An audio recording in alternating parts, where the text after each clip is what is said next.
जसवा परागपुर में अपने दौरे के दौरान सतपाल सत्ती ढलियारा में अपने पुराने मित्र अंकुश पंडित के पास भी रुके।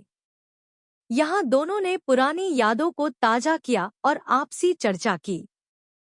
इस दौरान सत्ती मीडिया से भी रूबरू हुए और प्रदेश की मौजूदा राजनीतिक स्थिति पर अपनी प्रतिक्रिया देते हुए कहा कि प्रदेश में कानून व्यवस्था चरमरा गई है। वह बोले, उपचुनाव के दौरान देहरा में आचार संहिता का उल्लंघन किया गया है, इस पर कार्यवाही होनी चाहिए और देहरा में विकास कार्यों की सिर्फ हवा बनाई जा रही है, कार्य हो नहीं रहे हैं।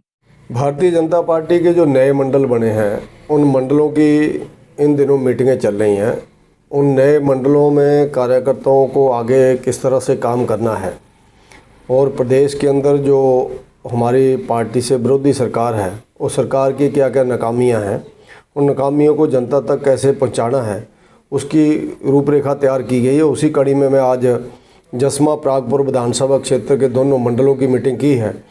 इन मंडलों की मीटिंगों के माध्यम से हम कार्यकर्ताओं को जो भी सरकार की पिछले 2 साल की विफलताएं हैं उसके बारे में जानकारी दे रहे हैं और आगे जो हमने 27 मार्च को शिमला में चौड़ा मैदान में विधानसभा घेराव रखा है उसकी तैयारी कर रहे हैं।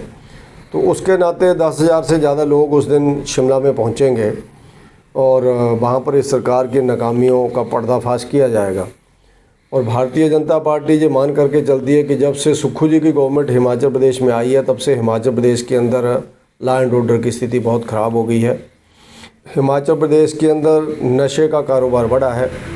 हिमाचल प्रदेश के अंदर भ्रष्टाचारी अधिकारियों को अच्छी अच्छी जगहों पर तैनातियाँ दी जा रही हैं, जिसका जीता जागता उदाहरण है कि आज दूसरी बार बिलासपुर ज़िला के हेडक्वार्टर के अंदर पिछले कल पूर्व विधायक के ऊपर गोलीबारी हो गई और इससे पूर्व भी बिलासपुर में डिप्टी कमिश्नर के परिसर के अंदर, कैंपस के अंदर, दफ्तर के यानी सराउंडिंग में पहले गोलीबारी हुई थी। अगर पूर्व विधायक इस प्रदेश के अंदर सेफ नहीं है तो आप अंदाज़ा लगा सकते हैं कि हिमाचल की कानून व्यवस्था किस कदर बिगड़ गई है। और गांवों में दूर दूर आज के क्षेत्रों में चिट्टे का प्रकोप बढ़ गया है, बच्चे बिगड़ रहे हैं, ओवरडोज से बच्चों की मौत हो रही है, प्रतिदिन मीडिया के माध्यम से हम लोग पढ़ते हैं। और इसी तरह से हिमाचल प्रदेश के गांव और गरीब की जनता का सारा विकास रुक गया है और पेंशन आनी लोगों की बंद हो गई है और दिक्कत जहां तक पहुंच गई है कि लोगों को तनख्वाह लेना भी मुश्किल हो गया इस गवर्नमेंट के अंदर, यानी दिवालियापन इस गवर्नमेंट का ध्यान में आ रहा है। तो भारतीय जनता पार्टी इन मीटिंगों के माध्यम से जगह जगह जाकर के कार्यकर्ताओं को जागरूक कर रही है और आने वाले समय में इस लॉ एंड ऑर्डर की स्थिति के विरोध में जो 27 मार्च को धरना है और नशा के विरोध में जो धरना हम लोग दे रहे हैं उस आंदोलन को हम लोग आगे बढ़ाएंगे और पूरे हिमाचल प्रदेश के अंदर इस सरकार को बेनकाब करेंगे और पूरे हिमाचल प्रदेश के अंदर इस सरकार को बेनकाब करेंगे। तो दूसरे तरफ देखना है कि लगातार विपक्ष जो है भारतीय जनता पार्टी, आप देहरा पर भी आरोप लगाए जा रहे हैं। देहरा क्यों नासूर लग रहा है भारतीय जनता पार्टी को? देहरा में एक नई बात विधानसभा के अंदर उठी है। जिस समय जहां पर चुनाव चल रहा था उस चुनाव के समय पर कोड ऑफ कंडक्ट के दिनों में कांगड़ा बैंक के माध्यम से काफ़ी महिला मंडलों को लाखों रुपया डाला गया। भारतीय जनता पार्टी का ये मानना है कि कोड ऑफ कंडक्ट के दिनों में कोई भी स्कीम को आगे नहीं बढ़ाया जा सकता है, किसी भी तरह से किसी को बेनिफिट नहीं दिया जा सकता।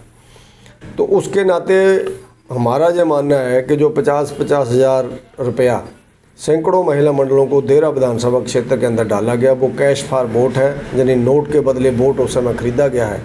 इसकी पूरी निष्पक्ष इंक्वायरी होनी चाहिए, जो भी इसमें दोषी है उसको सज़ा मिलनी चाहिए। दूसरे ये भी आरोप लगा रहे हैं कि जो भी काम हो रहे हैं सिर्फ देहरा विधानसभा के क्षेत्र में हो रहे हैं और जब देहरा के लोग कह रहे हैं कि क्यों भारतीय जनता पार्टी विरोध कर रही है, इन कामों को होने दें। नहीं, देहरा में तो क्या काम हो रहा है, कोई ऐसा हमें तो काम देखा नहीं। हम कामों का तो विरोध कहीं पर करते ही नहीं है, क्योंकि काम कहीं भी हो वो तो डेवलपमेंट को सहयोग करता है, लेकिन ऐसे कोई काम नहीं हो रहे हैं। एक हवा बनाई जा रही है कि जहाँ पर बड़े बड़े काम हो रहे हैं। भारतीय जनता पार्टी का मानना है कि कोई भी गवर्नमेंट है तो वो पूरे हिमाचल प्रदेश के लिए होती है, ना कि किसी एक जगह के लिए होती है। अगर कोई अच्छा स्कूल किसी जगह खुल रहा है तो अच्छी बात है, लेकिन वो बाकी जगह भी खुले। लेकिन ऐसा कुछ नहीं है, हम लोग किसी अच्छी चीज़ का विरोध नहीं करते हैं। भारतीय जनता पार्टी जो भेदभाव होता है विधानसभाओं के साथ उसका विरोध करते हैं। सीएम सुक्खू ने भी आरोप लगाया कि भारतीय जनता पार्टी 5 गुटों में बट गई है। देहरा में जो बीजेपी के पूर्व मंत्री रहे रमेश धवाला, वो उन्होंने असली पार्टी का ऐलान कर दिया, पैरेलल संगठन खड़ा कर दिया। किस तरह देख रहे हैं? अभी आपका अध्यक्ष भी जो है भारतीय जनता पार्टी का नहीं बना है। पूरे हिमाचल प्रदेश के अंदर आने वाले समय में जो भारतीय जनता पार्टी के अध्यक्ष हैं वो केंद्र के लीडरशिप के साथ डिस्कस करके होता है। अभी हमारा बजट सेशन केंद्र में चला हुआ और हिमाचल प्रदेश का भी शुरू हो गया है, और मुझे विश्वास है कि आने वाले समय में हिमाचल प्रदेश के जो भी अध्यक्ष होंगे वो भारतीय जनता पार्टी। बीजेपी के वरिष्ठ नेता रमेश धवाला नाराज हैं। वो नहीं, रमेश धवाला जी से बातचीत चलती रहती है लोगों की, उस पर मैं ज़्यादा कमेंट बात हुई इस दौरान कि क्या हो रहा है, पहले संगठन बनाया गया? वो ऑर्गेनाइजेशन की बातें हैं, वो ऑर्गेनाइजेशन के अंदर ही होती है। नहीं, आपकी व्यक्तिगत भी बात होगी? व्यक्तिगत तो हमारी चलती रहती है बातें लेकिन जो ऑर्गेनाइजेशन की बात है वो ऑर्गेनाइजेशन के सीनियर लीडर करेंगे। तो ये